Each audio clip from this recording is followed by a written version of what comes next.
Hi everyone, Darren Hunter here with Dennis Youssef. Today we're talking about how to get more rent roll leads, grow your rent roll with letterbox flyers, or depending on where you're from, door hangers. Dennis, why is this strategy important?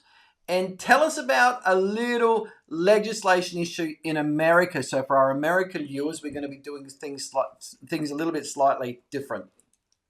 Yeah, well, I mean, Darren, it's all about being top of mind and being proactive. As a real estate office for the property management department, you should be proactive in finding as many leads as you can. So you need to let the neighbours know if you've just listed a property, just like a sales agent does.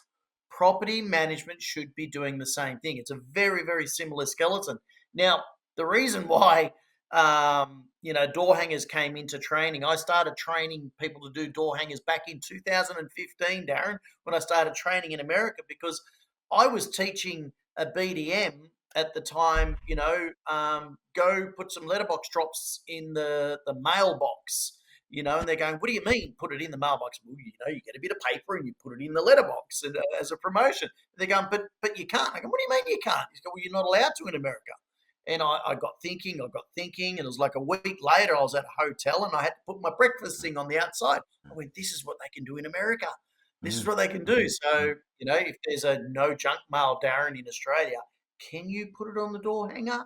I mean, It check your comes down to legislation. your courage, I guess. But of course, in America, as far as I'm aware, the mailboxes are actually owned by the government. So you're not allowed to put any flyers in there. But of course, in Australia, New Zealand, we don't have such ownership over our mailboxes or what we call our letterboxes. So let's talk about this, Dennis. So it is a strategy that you see all the time with sales. You go to your letterbox and you've got those flyers in there. Obviously, the sales real estate side of things with sales, they believe it works.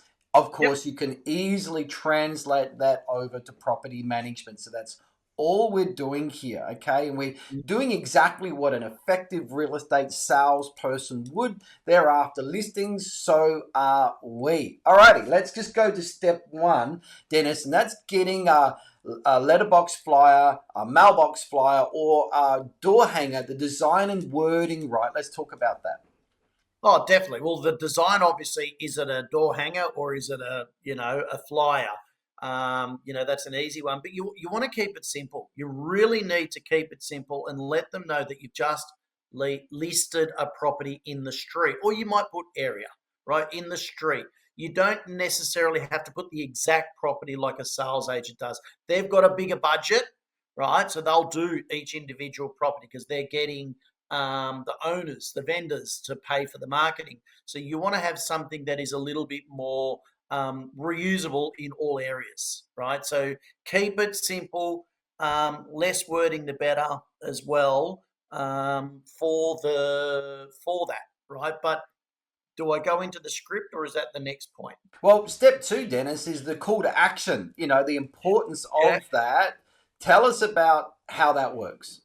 Well, a call to action is really easy. So you've just listed a property for rent.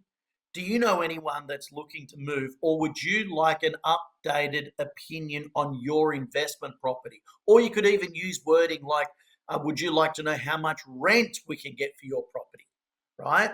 So that's having a call to action. The first call of action, do you know anyone looking to move? Second one, would you like an opinion? So you're trying to work out if they own an investment property. Okay. Step three is working out how many to door knock, Dennis. So actually, door knocking is going to be involved. Let's talk about that.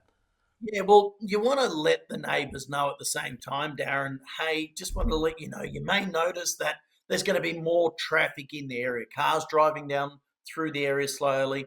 Um, we've just listed a property. You could even say to it when you're speaking to them, I've just listed 52 ABC Street. So you will notice that there's going to be more foot traffic and cars driving by because they like to have a look and feel before they apply for a property. Would you like me to keep you updated on what the rent return is, or would you like to know what we could get for your home? Okay, well, good point. Okay, step four, property's now been rented, rinse and repeat. Tell us about that. Well, it's that continued top of mind, right? So that you've door knocked, you've seen the letterbox drop, you do another one, and you update them on the amazing achievement that you've done. So this one you may have a blank area. This property was leased in X amount of days, right? And you could put it, you could write, hand write something on there, saving our owners X amount of dollars as well. So that's where you're doing a self promote about your points of differences there. I think we can both say, Dennis, that the importance of this strategy is be doing it regularly. You can't just do it once. You've got to do it over and over and over and over again. It's a top of mind and it takes time. People need to be exposed anywhere up to, I think, Dennis, 9 to 15 times before they really start to not just remember you were top of mind, but believe that you dominate in the area. These are dominating strategies of the perception of being the dominant agent. Of course, the dominant agent gets the most trust. Without trust, there's no such thing as a real estate transaction. So really good stuff there. Now, of course, out there, if you're wanting to grow your rent roll, you're really struggling to do that. Now, you've got these strategies here with these videos, but if for you that's not enough and you're simply learning, but you're not implementing, you need accountability, you need coaching, then get in contact with us. Just go to leadmachinesystem.com, check it out. We've actually got 5 different modules there that we can coach you on, where it's a low level with group coaching, or if you want the one-on-one, full-on, being part of a peak performance community. But otherwise, just book into Dennis's diary at leadmachinechat.com. Dennis, I know you're always happy to give people time and give them direction. Absolutely love it. Love helping people achieve their goals and hitting more listings, Darren. All right, take care, everyone. Thank you.